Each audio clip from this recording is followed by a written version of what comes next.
Hi everyone, this is the news from Western Armenia, especially for you. Artsakh failure of international law and abandonment of its people. 124 issue of Western Armenia weekly published. Hrant Dink remembered through youth stories. Love Artsakh project continues in Syunik. Astvatsaturyan. Was it already cooking in the Imperial kitchen? Ashot Harutyunyan. 600-year-old Surp Magar Monastery at risk of collapse. Artsakh exhibition opens in Moscow, preserving its identity. Artsakh has been historically Armenia for thousands of years. It yet was separated from Armenia by political decisions and later abandoned in the name of regional stability.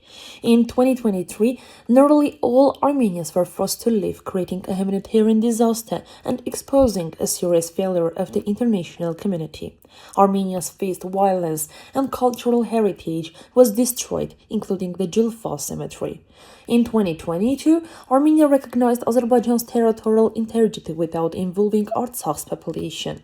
In 2023, after blockade and military actions, the population fled. Artsakh became a symbol of the gap between international law and reality.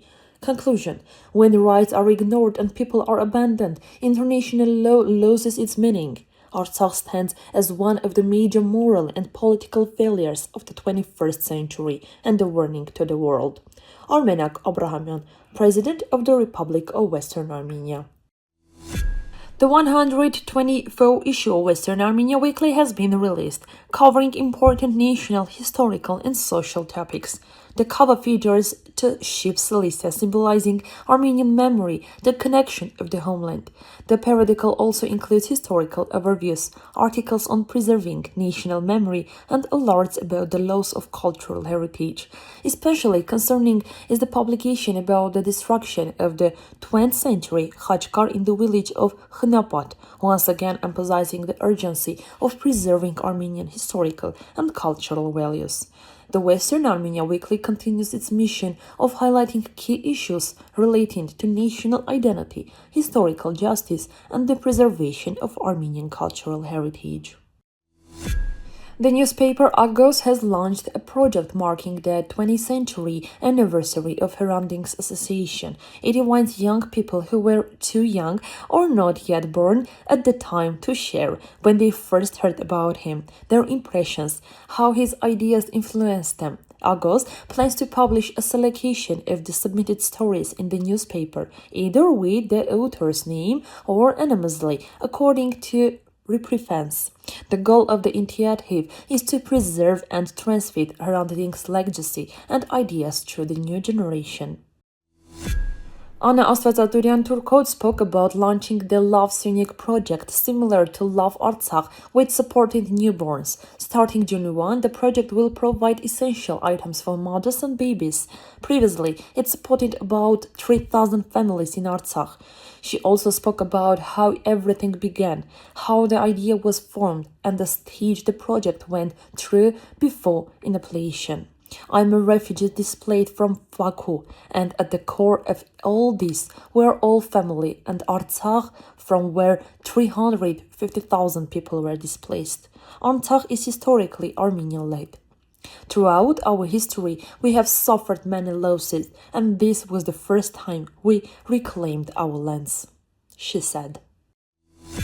Historical sources show that the Artsakh issue dates back to the early 19th century. After the Treaty of Gulistan, 1930, the Russian Empire took control of the region. Population data shows that Armenians made up the majority, around 84.6% in the early 80,000s.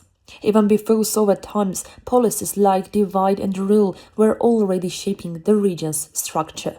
Conclusion: Artsakh has long been a historically Armenian region, confirmed by demographic and historical evidence. Surp Magar Monastery in Cyprus, over 1,000 years old, at the risk of collapse due to neglect. Part of the structure has already damaged and urgent restoration is needed. A restoration project has been developed through international and biennial cooperation under the UNDP-supported Technical Committee on Cultural Heritage. Primarily, decision was prepared in 2080 to 2090 and work began in 2020 was the later hatred due to the pandemic and concomitant issues. The project is currently under review with plans to resume work in early 2027 if funding is secure. A permanent exhibition about Artsakh opened in Moscow at the Tapan Museum. It aims to preserve Artsakh's memory and identity. The exhibition aims to preserve Artsakh from elevating and maintain all layers of its identity. At its center is a model map of the Republic of Artsakh, featuring sacred sites and geographical names.